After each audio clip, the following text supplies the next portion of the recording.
जय मसी प्रिय मित्रहरू, फेरि तपाईँहरूको माझमा छोटो वचन लिएर आएको छु। यस संसारमा मानिसहरू केही न केहीको खोजीमा छन्, कोही पैसाको, कोही नोकरीको इत्यादि कुराहरू। तर उहाँको वचनले भन्छ मलाई खोज, हैन?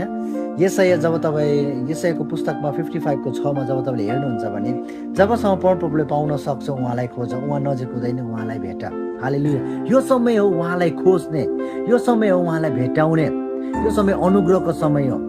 हालेलुया। यो समय हुँदै नै हामीले उहाँलाई भेटाउनु पर्छ, हामी उहाँलाई खोज्नु पर्छ, उहाँको नजिक जानुपर्छ। हालेलुया।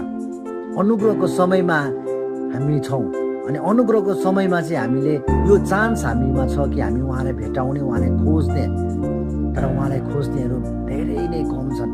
हालेलुया। तर तपाईँ र म प्रभुलाई खोज्ने अनि प्रभुको नजिक जाने हुनुपर्दछ। हालेलुया। यो वचनद्वारा तपाईँहरू आशिषित हुनुभएको छ नि म विश्वास गर्छु। जय मसीह।